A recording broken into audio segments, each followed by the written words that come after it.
for a lot of couples, the only time you touch each other is when you're very clear that it's going to lead to sex. That creates this really unfortunate dynamic where you feel like, oh, I don't want to touch my partner because then they'll think we're going to have sex. And so a lot of couples have really touch-starved relationships.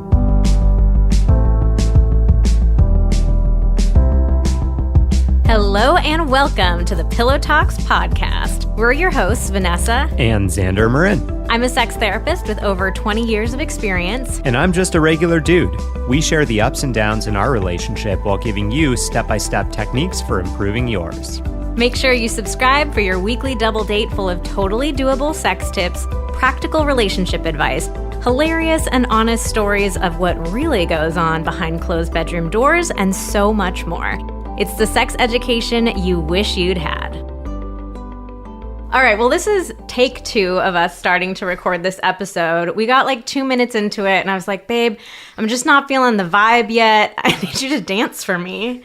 And I did. Oh, did I deliver? We're really going to have to start making video recordings of our podcast tapings because something really special just happened in this room, you guys, and I'm sad that you missed out on it. There was some there was some fast foot action. There was some hip dips and swivels. I'm not quite sure where those came from, but I am in the zone now and ready to record this episode. Hell yes. I had a vision in my mind of what I wanted that dance to look like, and my body did not deliver. But I guess it delivered humor, and that counts too. Your body has a mind of its own. So today's episode is all about 2022 and how we can start this brand new year on a new foot with our relationships. If you listen to our episode called Are You Good in Bed? We shared this quote that somebody sent us about what they think makes someone good in bed. So they said, make it intimate and make it nasty. And that quote has just stuck with us these last few months because we love it so much. So in this episode, we're going to be talking about ways to make your relationship both intimate and nasty in 2022. And we're going to be talking in particular about resolutions. So, I'm thinking maybe one of your resolutions could be learning how to dance. I was going to say that. I was going to say maybe in 2022, I got to take some dance classes, dance lessons. Can you teach this old dog new tricks? I'm not sure.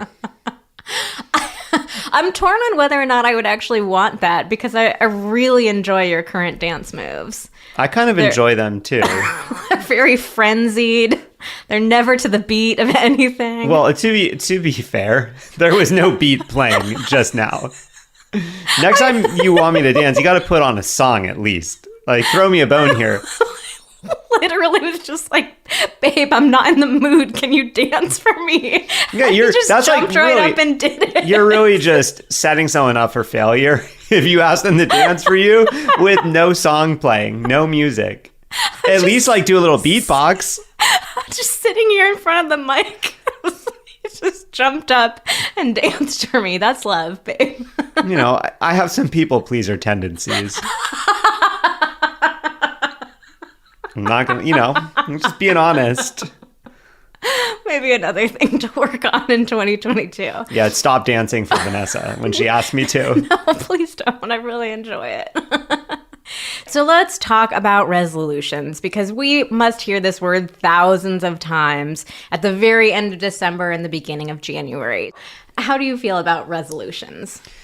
In the past, I've always been pretty cynical about resolutions. I think I've kind of pushed back against the term resolutions. For me, really, I think resolutions is pretty similar to goals. It's like setting a goal for the year or something that you want to do. Goal setting has always been a challenge for me. I've done a lot of work on myself around where does my pushback to goal setting come from. I'm kind of nervously excited for 2022 because I feel a lot better about my ability to set goals, that I can actually succeed in my goals. I have a weird joint fear of success and failure, which can kind of keep me in this combo. It is. It keeps me in this, comfortable middle ground of just kind of being all right and not having to do much one way or the other. And so, I've been doing a lot of work on trying to break free of that. I bet a lot of people can relate with that. The stuck in the middle, it's hard to... I just want to coast. Ooh, I want to coast. I want things to come easy. I will, exchange like wild success for like an assurance of comfortable okayness. Ooh, interesting. I mean, I don't really love resolutions either. I don't love the word resolution. To me, it just feels very strict. It feels like a rule. Whenever I think of resolution, I think of something that doesn't feel exciting. Like I resolve to lose weight, or I resolve to stop being such an angry asshole. Like it just feels like not that those are my resolutions at all. But instead, I like to think about the word intentions. The other big thing that I don't like about resolutions is I feel like so many of us, we think about this for this 1 or 2 week period around the year changing over, and then we just don't think about it ever again. Oh, I'm gonna do this exercise every day, and we do it for like a week, and then we fall off and we don't think about it until the very next year. Mm-hmm. So I don't like that element of it either, but I do like the idea of being really intentional and repeatedly and continuously checking in about our intentions, but not doing it in this way where we're like punishing ourselves, or, we see how much willpower can we force ourselves to have for like 1 to 2 weeks and then we forget about it again. I think that's important. Yeah. So what we are going to do in today's episode is talk about relationship resolutions that you can make, but in a healthier way, not in a way where it's what I was just talking about with exercise of, all right, you're going to go all in on your relationship for 5 days and then you're going to forget about it. And you guys are going to maybe be in that coasting phase that Xander was just talking about. So instead, we're going to be talking about how to make your relationship a priority this year. And we're going to give you our 5 favorite tips. So I think something that comes up for a lot of people is like, there's so much relationship advice out there, right? Like we hear just tons of stuff all the time, but I think a lot of us can get stuck with like, well, what do I actually work on? You just hear so many things and it's hard to pick something. Yeah, or you pick as your resolution or your intention or your goal or whatever you want to call it. You say your goal or your resolution is make my relationship a priority. And there's not a lot of specificity in that. What does that actually and so like, mean? well, what does that even mean? And for a couple of weeks, you're like, okay, well, I'm going to plan a date night. I'm going to do this. I'm going to do that. But then it's like, as time goes by, you kind of forget about like, oh, what are the specific things I need to do? How do I even measure my success on this goal or this resolution? We think it's really important to have like specific and achievable things, not kind of this pie in the sky vague thing like make my relationship a priority, because that could mean so many things. It could mean changing everything in your life so that truly you are reprioritizing your relationship above all other things. Or it could just mean like make it more of a priority than it was to me last year. And if last year it wasn't a priority at all, then like you go on one date and you're like, great, cool, accomplished that goal. It could mean so many different things. And oftentimes at the beginning of the year, you're like, oh yeah, it's going to be this big important thing. And then slowly you're like, okay, well, how about should we just do a little more than last year? Yeah. So I think the other thing that comes up around this idea of relationship resolutions is that really nobody makes them. We've heard a lot about resolutions, people making resolutions for the year, but I don't think very many people think about their relationship. So we actually asked people on Instagram, like, do you regularly make New Year's resolutions for your relationship? Guess how many people said yes? Oh, I'm going to like 10%. Ooh, very close. 7% of you. And I would think that the people following us on Instagram are more intentional about their relationship than the average person, right? Because you guys you're following our account in the first place. You're listening to this podcast in the first place. But 7% set relationship resolutions. So we really want 2022 to be the best year of your relationship yet. We want you to prioritize your relationship and to know exactly what that means. And we want to give you 5 specific starting points. These are like our 5 best bang for your buck. They're practical, they're actionable. There might be a bonus in there as well, but these are going to be fun things that you can do to make 2022 the best year of your relationship. And you might even want to start early with some of these because they are going to be pretty fun. Oh yeah, don't put off working on your resolutions. Get started early. I like that. But first we're going to give you, per usual, the review of the week. And this one's a doozy, ladies and gentlemen. The title, Lube Poop Mic Drop. Did you Wow. ever think you would see the words lube poop in one of our reviews? And then it would be a positive review. I just kind of had this image in my mind of like a mother driving her children around in the car and being like, "Oh, this is a safe episode to listen to. They're talking about resolutions." And then I'm like, "Lube poop, mic drop." What's lube poop? Mommy? Yeah, might be just turn the podcast off for a minute or two if you're with kids. Sorry, kids, I'm not going to give you a definition of that. The rest of the review reads, "Thank you for inspiring me to uncover my inner goddess. Ooh. The face-sitting episode started it for me, and the butt stuff one gave me the courage to just go for it. Butt stuff 2 was important right up to the last lube poop drop." It wasn't important after the last drop? I hope it still has some importance to you. Thanks to you both. Wow. Wow, that is quite the review. You know what? No emojis, but this was just as good without them. Oh, yeah. We just want to say again, thank you so much for your reviews. They really do mean a lot to us. They help the podcast grow and reach new people. And we love doing this little review of the week giveaway. So if you submit a review for the podcast on Apple Podcasts, you are entered into the giveaway every week going forward. We pick a review of the week every week. We read it here. We share it on social media. And if you are the winner, we will give you a free mini coaching session. So you just reach out to us on Instagram at Vanessa Marin Therapy. Let us know you're the winner, and you can send us a question and we will send you back a personalized mini coaching session, totally private, totally free, just as our way of saying thank you. You can even ask us to explain lube poops to your kids. Oh, If that's your question, we'll give it our best shot. and if this is your first episode that you're listening to, we do also love when you guys try to add really complex emojis into the reviews, because we make Xander read them every week, and the more that you can stump him, the better. Also, if this is your first time listening, you're probably like, what the hell were they talking about in that review? So after you listen to this, you should definitely go back, check out our YouTube channel, Vanessa and Xander Marin. You can find us on YouTube pretty easily. Mm-hmm. There is a face-sitting video that we did, and then Butt Stuff 1 and Butt Stuff 2 are podcast episodes we did a couple weeks, maybe month ago? Yeah. 4 or 5 episodes before this. Those are some heavy hitters. Check them out. All right, so we first went over to Instagram and we asked if your partner could do just one thing that would make your relationship happier in 2022, what would it be? We were really curious to see what kind of responses came up, and there were some big themes that emerged. So we just wanted to share these with you before we get into our 5 tips, because there's a lot of overlap between these responses, but it was just interesting to see how people would phrase it themselves. By far and away, the number one response was better communication.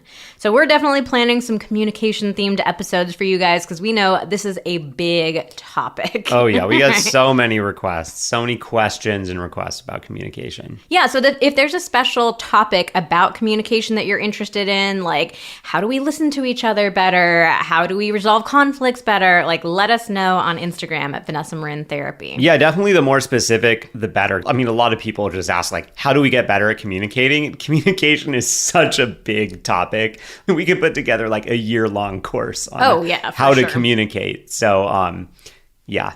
Another thing that you would love from your partner might be easing or even just acknowledging your mental load. So in case you hear that word and you're not sure exactly what that means, mental load is just all the stuff that you are keeping in mind around your household tasks, family, kid stuff that you need to do. Not only doing it, but keeping track of what needs to be done and when and who needs to go do what. And it can be exhausting. So, trying to get a little more help from your partner around balancing those tasks, around doing stuff for the kids, helping out around the house. We even have a workbook that we sell that helps you do just this by identifying what are all the possible things that might need to be done around your house so that you can start identifying what you need to do in your life, how you can assign those tasks, make it a little more equitable. Yeah. Another thing that you mentioned wanting was your partner to be more present. And in particular, a lot of people brought up wanting your partner to spend less time on their phone. I'm going to assume that's not talking on the phone because, let's be real, nobody talks on the phone anymore. But yes, looking at social media, just being on the internet, definitely wanting to feel more of a sense of presence with your partner. Yeah, also wanting my partner to learn my love language better. Depending on what your love language is, what kinds of things can your partner do that is going to speak to you in that love language a bit more? So that could be doing stuff around the house for you. It could be touching you more. It could be spending more quality time together, all depending on what your love language is. I think it's really easy for us to do stuff in our own love language or assuming that our partner is going to love stuff the way that we love it. But the reality is we all love things in different ways. Different languages. And finally, you said you wanted to have more fun and less pressure in the bedroom. So we're going to be covering a lot of these themes in this episode and sharing some of our favorite resources for making these a reality. All right, so let's get into our 5 tips. So we spent a little bit of time just thinking about, okay, what are some of our absolute favorite relationship tips? What are the best things that you could do at the beginning of this year to get it kicked off on the right foot, to make this your best year for your relationship yet? And so these are our 5 absolute favorites. First thing is to create a values list for your relationship. And I am willing to bet that the vast majority of people listening to this episode have no clue what the hell that means. Or they're like, oh yeah, we have values. But then it's like, okay, well, what are your values for your relationship? It's not sort of like, what are the things I believe in from a religious perspective or from a political perspective? It's like, let's get down to business about what is it between the two of us, between our family. Yeah. And so we actually kind of stumbled upon this one because we created our company values a while back. And we got really clear about how do we want to operate this business? What is truly important to us? And it's been such a useful exercise in our business that I remember thinking why have we never explicitly done this in our relationship? Getting very clear in our relationship, what is truly important to us? What kind of relationship do we want to have? I think one of the things about identifying your relationship values that I never realized was so important until we did this exercise ourselves is how much easier it makes making tough decisions or choices in your relationship when it comes to stuff around work or life or friends or trips or whatever, because it helps you identify in almost every situation, okay, what are the things that are most important to us? And when it comes to this decision that we have to make, which decision is going to result in more alignment with the values that we've identified. Yeah, it kind of gives you these guideposts to, make decisions with. Does this fall into our values or does it not fall into our values? Let's just give a quick example of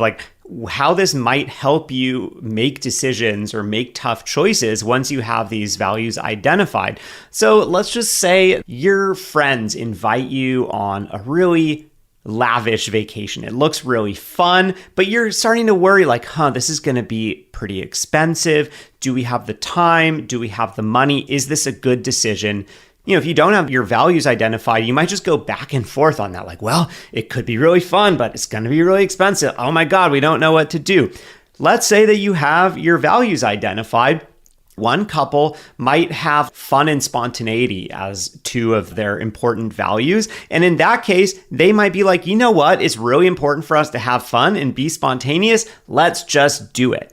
And then another couple might have charity and stability as 2 really important values. And so in that case, it might be much easier to be like, you know what? It's really important for us to be financially stable. It's important for us to be able to give away money at the end of the year. And this trip just feels too expensive. It's not in line with the values that are important to us. 2 different decisions that could be the right decision for 2 different couples with different values. Yeah. All right, let's move into number 2. And this one is to flirt with your partner. I was actually just having a very interesting conversation with a friend of mine about this. We were talking about these 2 different people that she's dating. And one person, she really likes him. It feels like there's a lot of compatibility between the 2 of them, but he's just not a very flirty person. And the other guy is very flirty, and she just enjoys kind of having that banter with him. And she was asking me do you think this is really an important characteristic in a relationship? I feel sort of weird being like, there's so many other great things going on with this guy, but he's just not very flirty. And I was taking a second to think about it, and I was like, yeah, I think that's, for me, that's a really central quality in a relationship, especially in long-term relationships. It's so easy for us to get stuck interacting with each other and talking to each other as if we were roommates or even coworkers, right? Like this very bland type of conversation. Yeah, I think if flirtation is important to you, then at the beginning of a relationship, it's super important, because I think the stereotype is that over time, someone who is flirty, a relationship that's super flirty, the flirtation may start to fade over time.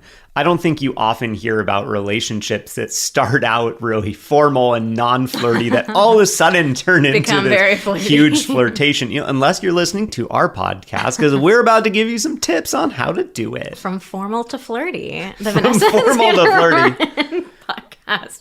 I was thinking about our relationship, and I think the fact that we do really flirt with each other a lot, that's a huge component in what makes our relationship still feel spicy and interesting, and it keeps some of that polarity going. And spicy and sweet. Oh, sweet and spicy.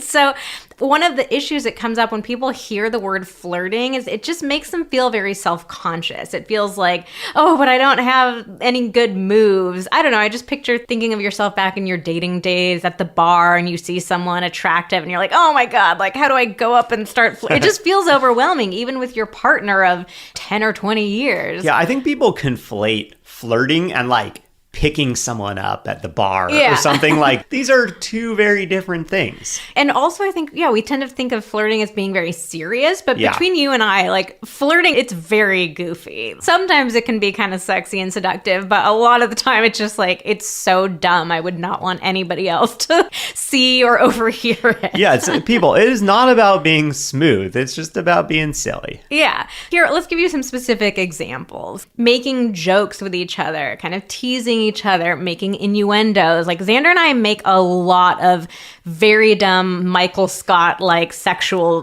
that's what she said kind of jokes. And like it just feels funny to us, and it keeps sex as a topic. It keeps it top of mind. It's like we're kind of reminding also what each we other do of for that. work helps. Yeah, of course, right. It could be something as simple as winking.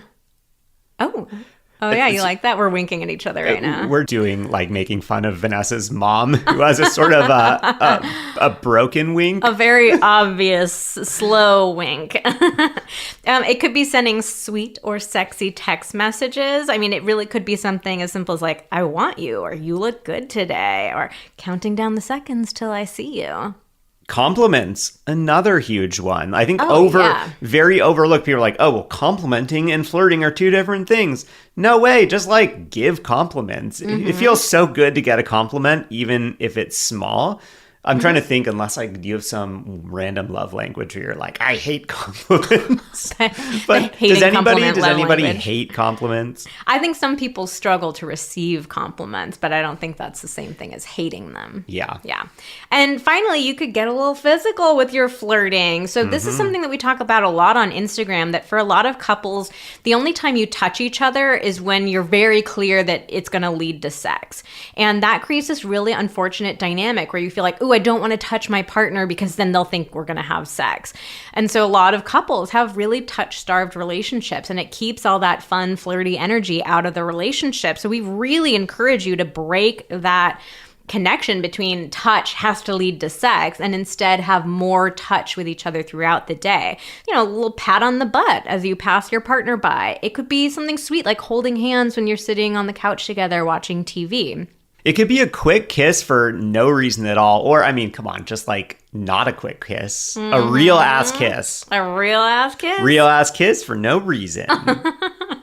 And finally, just hugs and squeezes. This one really speaks to me. Physical touch is my love language. And I think hugs are your love language. And to be honest, I think a lot of people hear physical touch and they think, oh, that person just wants sex. And sex is great. However, if I get a couple hugs from Vanessa throughout the day, I am so happy. We need to make a meme out of this. You know those memes where they're like, yeah, sex is great, but have you ever da-da-da? Like, we need one of your face that's like, sex is great, but have you ever gotten a really great hug?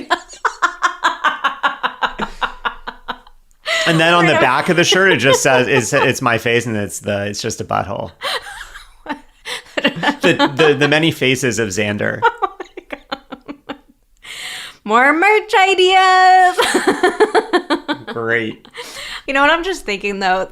So many people don't even know what the "it's just a butthole" joke is, so we might need to explain that for a second before we move on. Or should we just throw in a casual "it's just a butthole" reference? Say you should be following us on Instagram. You should be following us on Instagram. You should listen to our butt stuff episodes. However, our butt stuff episodes have nothing to do with "it's just a butthole."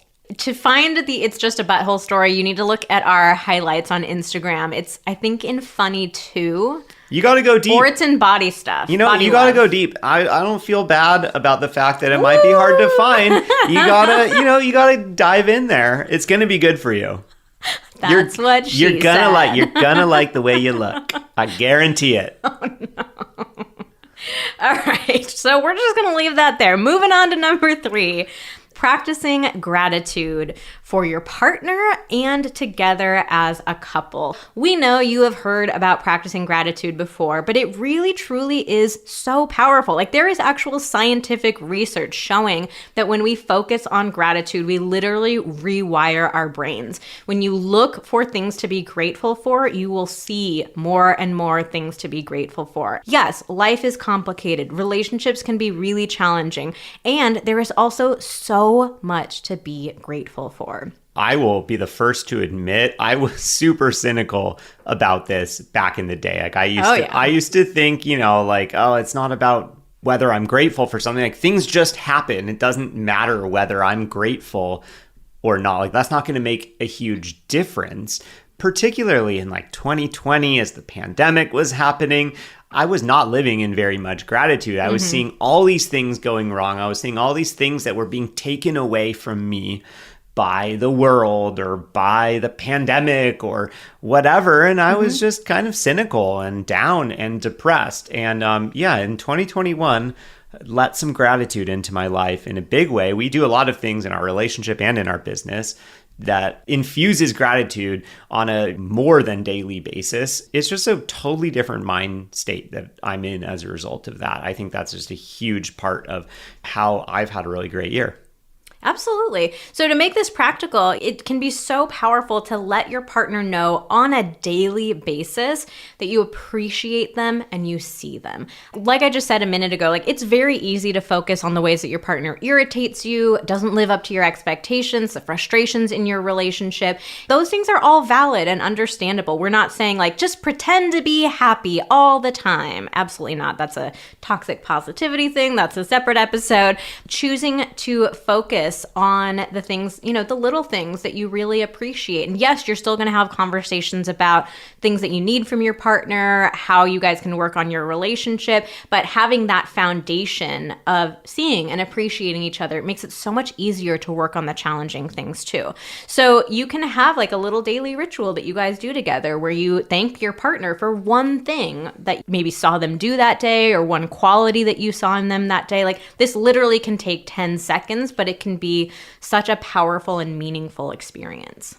We started doing this in our business, actually. We started giving a verbal thank you to every single person who purchases anything from us. Does not matter the dollar amount. We go through every day, sometimes multiple times a day, just literally reading out thank you, Vanessa. Thank you, Michelle. Thank you, Michaela. I'm convinced Michaela is actually the most common customer name that we have. Got a lot of Michaelas. Oh yeah, we're collecting a lot of data on our heads on popular names. And Mackenzie. Michaela and Mackenzie. Interesting, the mix. Yeah. Another thing that you can do is to start a little gratitude journal. You could do this as a little challenge even. So you could pick a certain amount of time, maybe a few weeks, a month, something like that. Something that feels doable. You don't have to say the whole year. Write down one thing every day that makes you feel grateful for your partner and then share them with each other when you're done. You can even like save this list for tough times when you feel like you want to reconnect, or even just remind yourself of like, there are a lot of things I have to be grateful about my partner. So if you're somebody who likes writing things down, just taking that extra second to jot it down, and then you have this beautiful journal of all these things that you're grateful for. And again, so easy. You could take 10, 20 seconds to write something down, another 10 or 20 seconds to share it with your partner. Like, this can be done in under a minute, and it's going to make a big difference in your relationship. Number 4 is to try something new in the bedroom. So a lot of you talked about wanting to feel more excitement, have more fun in the bedroom. And we know that you have heard this advice a million times to try something new. Like, this is not rocket science. There is nothing new about suggesting that you try something new in the bedroom. But what's new is actually doing something about it, though. Exactly. Everybody hears that we should be trying new things, but nobody's actually doing it. So we asked our Instagram audience, like, do you do new things in the bedroom, or do you tend to do the same things over and over again? And we're just going to read over some of the quotes that we got, some of the responses. We just try to get it over with as quickly as possible. We have the same couple of positions we default to over and over again. There's approximately 2 minutes of foreplay. We default to the same what we know gets the job done routine every time. We do just enough foreplay for me to get wet enough for penetration. It's the exact same thing every single time. I can't remember the last time we tried something new. And it happens in this way because it's comfortable and not bad, and no one really needs to think about it. So, doesn't sound like the most exciting stuff right now. No. Sounds like maybe just okay. Not bad. That's what that person said. Not bad. It's a not ringing bad. endorsement. I know. It's not bad. That's another merch idea. Just like, not bad. Not bad is not good. Ooh. Not bad is not good. All right. So if you are in need of some inspiration, of some new things to try in the bedroom, some ways to make it more exciting and fun and something to look forward to. Oh, we got you on this one. Oh, we sure do. We have the Sex Position Playbook, which has 42 different positions, extremely detailed with how to get into the position, how to move in it, how to get out of it. Yeah, perhaps over detailed, but that's really just because we get so much feedback from people who get really anxious about trying new positions, thinking like, okay, cool, like I see what I'm supposed to do. I think I know how to do it, but what if it doesn't work? What do I do when I get there? How do I get out of it? We're never going to stop having sex. What if it lasts forever? I don't know how to get out of doggy. I'm just stuck here. What if he has to fall asleep like that? So we've got your back. Yeah, we'll tell you how to get out of the sex We positions. go into all the detail. You don't have to read it all if it's too much for you, but we just wanted it to be there. Yeah, and we even have adventures, like different combinations of positions based on different moods. The positions are all broken down into different categories, like for pregnancy, for different sizes of bodies and different sizes of genitals, for anal play, if you've really listened to those butt stuff episodes and you're ready, like everything is in there, and they're also tastefully, inclusively, and beautifully illustrated. We also have our ultimate foreplay guides. These are super awesome ways to build your confidence in how to please your partner and helping your partner please you as well. We have detailed step-by-step instructions on how to give great oral sex, great hand jobs, how to finger a vulva. It's really awesome. So many different techniques and exciting new techniques. We're adding a lot of new stuff to that right now. So by the time this is recorded, I'm not sure if like the latest and greatest version will be up for sale. But the good news is that whenever you buy one of our products, you get lifetime updates. If you buy it and like a week later, we release a bunch of updates, you are getting the new version. You don't have to do anything for free. We send it to you. Boom. Yeah. We also have the 30-day sex challenge. This is our favorite suggestion for couples who are looking to try new things in the bedroom because you literally get every single day for 30 days 2 new ideas of things to try. And you get to choose which one sounds more interesting to you. One of them is more sensual based, one of them is more sexual based. And it'll get you to start talking about sex, which is one of our secrets to having more of it, is talking about it. It creates a deeper connection with your partner. It's just so practical. There's no stressing out about like, oh my God, what new things should we try? I don't even know. What are the options of new things to try in the bedroom? It's like literally just all laid out for you. And it's super flexible. You can do it at your own pace if you don't see each other every day or that sounds too overwhelming. You can pause it if something comes up and you need to. Like, it's just such a fun challenge to do with your partner. Like, what better way to start 2022 than with a 30-day sex challenge? With a bang. With a bang! With 30 bangs. How did it take us until number 4 out of 5 tips to make us starting the year with a bang joke? What is wrong with us? I'm so disappointed. Have a bang in 2022. Bang it out in 2022. Get banged. Get banged. Oh man, we might have to have our podcast editor go back and just add that to the beginning. Missed opportunity there, babe. Bottom line, with trying new things in the bedroom, even if you don't decide to invest in one of our courses or our products, we still want to encourage you to try something new in the bedroom and just take baby steps. A lot of times people hear try something new and they think they have to do something really wild and over the top. Go whole hog. Go whole hog. We're going to tie you up. We're gonna truss you up. Keep going. And you're going to love it. Oh, tell me And spit roast ya. We're going to truss you up and roast ya. And you're going to like it. What is this voice? I don't know why I said whole hog. I kind of like that phrase. You got to go whole hog. Whole hog. I think I said it like in one of our episodes a while back. I like this voice, this persona you took on. Oh my goodness. So anyways, you don't have to go whole hog. You can go half hog or quarter hog. Take a little baby step, a little trotter step. Yeah. I was trying to make too many pig jokes. A little trotter step. Interesting. I'm not sure that one works. I think so. I think so. Okay, let's bring it home. Let's do number 5, develop a daily intimacy ritual. This is something that we also sort of stumbled upon in our own relationship, is that we started doing something small to connect with each other every single day and repeating the same thing every single day. First, we want you to start with this question of like, what is it that makes you or your partner feel loved? Everyone has different ways that they feel loved the most. We can't talk about love languages. Of course, that's kind of the popular pop psychology model of understanding what makes you feel loved. What is it that makes you feel the most loved? Hugs.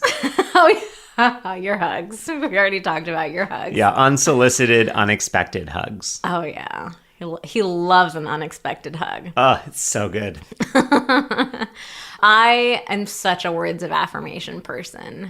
If you just give me a compliment, say something nice. Again, unexpected. Oh, I know. I know. I know. By the way, you're killing it with this podcast, Vanessa. Thanks, a lot of good jokes. Thanks, babe. I really appreciate that. She's got a big, goofy smile. It works every time. The cheat code. She knows my cheat code, which is the unexpected hug. Oh, yeah. And I know hers, which is say you're killing it at fill in the blank. Doesn't matter what I say. I love that word, actually, cheat code. I think that's a really great way of phrasing it. We've never said that before, but I love thinking about it in that way. It's like, ask your partner, like, what is your cheat code? What's the 1 or 2 or 3 things that I could do that really just make you feel so loved? Again, this is all about bang for your buck. We talked about bang for your buck, but we didn't even make the banging New Year joke. Come up with some sort of ritual that you can create around these 2 things. So, the thing that each of you really loves the most. And again, this is something that could take 30 to 60 seconds. So it could be a good night kiss. It could be telling each other one thing about each other that makes you grateful. So kind of combine this tip and the other one that we talked about. You have like a little gratitude ritual that you do every day. Maybe it's asking about how their day was and listening. But the idea behind a ritual is that it's something small that you do every single day without fail. Okay, maybe you get sick or you're separated or whatever, that's okay. But you really try to do it every single day because these small daily rituals add up. The grand gestures in relationships, the big things that you do for each other, those are great and nice. Truly, it's the little things that we do every single day that really matter and that really make us feel close and connected. Yeah, I think there's something really important here. I think back to all of the tips that we gave, there is sort of a daily or habit-forming aspect to all of them. Obviously a daily intimacy ritual, we just talked about that, but also trying something new in the bedroom. One of our suggestions was the 30-day sex challenge. That's a daily thing. Practicing gratitude every single day, just incorporating that into your life. Flirting with your partner, ideally that's just like something that you start doing on a daily basis. It's not like, oh, this one day I'm going to be super flirty. And even the values list for your relationship, the idea behind that is so that you can start using those values in your day-to-day life, like to help you make decisions, to inform the way that you live your life or how, live your relationship, so to speak. With all of these things, it's like we were saying, it's small stuff that you do every day that's going to have such a bigger impact at the end of the year than choosing a really lofty goal that you don't really know how to do and just hoping that by the end of the year you figure out how to do it, and most likely you don't do it. Absolutely. All right, so we have one little bonus tip for you. We just had to. We highly recommend, if you're in a relationship, to have both of you follow us on Instagram and get on our email list at vmtherapy.com/subscribe. We will put that link in the show notes.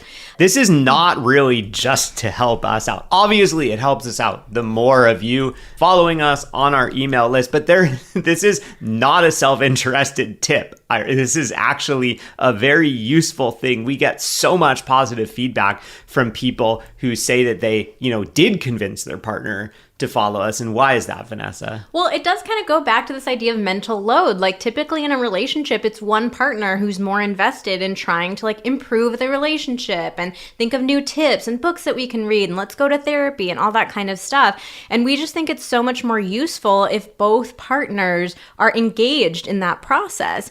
And so following us on Instagram, that'll take your partner 1 second to do, but then all of a sudden they're going to see these daily reminders of sex and intimacy. They're going to see our stories and they're going to have questions that they could ask you, conversations that the two of you can have, and you guys can check in with each other about stuff. Leander was just saying, we've gotten so much positive feedback from people saying when I got my partner to follow your account, it just completely transformed our relationship and our sex life. And we're so glad that we're both invested in it. And so we also gave that option of joining our email list too, because we know not everyone's on social media or checks it every day. So our email list, we send out 1 email a week on Fridays where we do a roundup of our podcast episode, our YouTube video, some fun highlights from Instagram. So it'll still be that, that recurring reminder to your partner to check in and talk to you about this kind of stuff. So those are our 5 tips plus 1 bonus tip for starting 2022 with a bang and banging your way throughout the whole year. Bang your way through 2022. Oh, it rhymes. So we will put links in the show notes for everything that we talked about in this episode. We have that mental load guide, the sex position playbook, the foreplay guides, the 30-day sex challenge, and the links to subscribe to our email list and follow us on Instagram. And we also just want to say, keep an eye out. Some point in 2022, we may also be bringing back our very, very popular connection challenge, which is another super practical, giving you something every single day to create more emotional intimacy in our relationship. So another reason to follow us on Instagram or get on our email list so you get notified as soon as we maybe re-release that. Maybe. Just maybe. All right, that's it for today's episode of Pillow Talks. Thank you so much for listening, and bang your way through 2022.